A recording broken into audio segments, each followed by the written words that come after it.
it's Katie, and today I'm going to tackle the big topic, the big C word, which I don't usually tackle, but I just felt I had to partly because I have a success story with it, which is what do you do when you've potentially been exposed to the virus that shall not be named, and or even more slightly frightening when it comes home to roost in your household, when someone in your household gets it.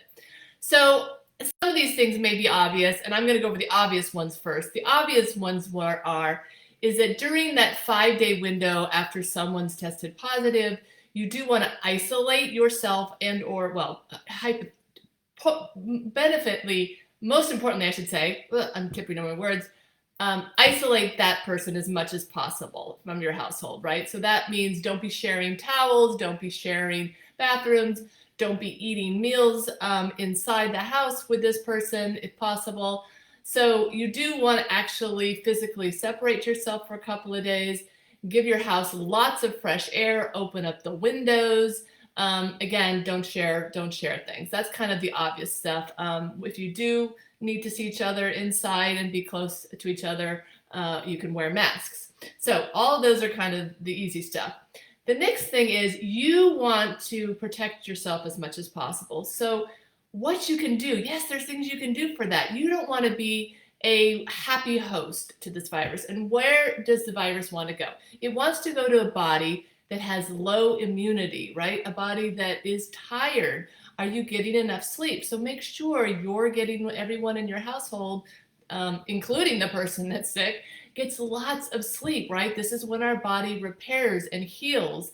And if you're not getting enough sleep, it's going to be really hard to fend it off. The next thing, what you put in your body, right? These are all part of my 7 simple steps that I talk about in my 7 simple steps to a healthier you. Super important, right? You want to make sure you're eating healthy food. For me, I kicked it up a notch. So I actually did some juicing. I like to do celery juice. I like to do vegetable and fruit juicing. I just ate super healthy. Oh, and here's another big one. I've said this before, but I'm going to say it all in the context of this. Sugar. Reduce your processed sugar intake by 100% if you can, right? I'm not talking about fruit sugars, but I am talking about any processed sugars, right? So if your kids get sick, don't be giving them ice cream and cookies and treats because, oh, they don't feel good. So I want to, give them treats because that's actual studies out there that sugar lowers your immunity. So get the junk food out of there. So that's what I did with my child. I got the junk food out of his diet. No sugar, no processed sugar, more sleep, right? And I did all the same things for me, I always do them, but I did them more so. Then the other thing is mindset. Mindset is huge, okay? So I talked about this a little before in another post, but basically I had the intention that I was not going to get sick, which was really important, right? I kind of had to decide right there and then that I wasn't going to get sick. I was going to take care of myself, do everything in my power. And then even when my mind started to feel like, oh, I don't feel so great, and oh gosh, am I getting sick? I'd be like, nope, don't go there. I'm not getting sick. I'm good. I'm gonna, stay positive. I know that sounds kind of like, whatever. No, but really, intentions are powerful. So I'll just leave it at that. And then it doesn't help to have a few other things that are super important. I did supplement with a couple of key supplements. I'll share the ones that I used, although brands are not super important. Vitamin C, if I do it the right way. Vitamin C, super important. Vitamin D, very important. Zinc, and there's zinc tablets out there that you could suck on, right? And then one that you probably don't know about, that I didn't know about until I was studying COVID protocols, is quercetin. Quercetin is really good. It's also the substance that's in things like blueberries, right? Because all of these things, of course, come from foods. So do you have to take supplements? No.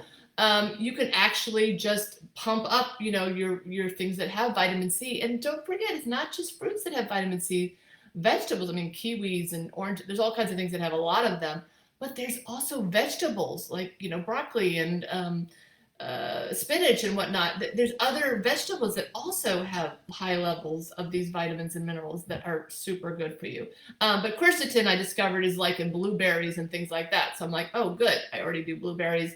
But during this time, I did take extra quercetin on the side.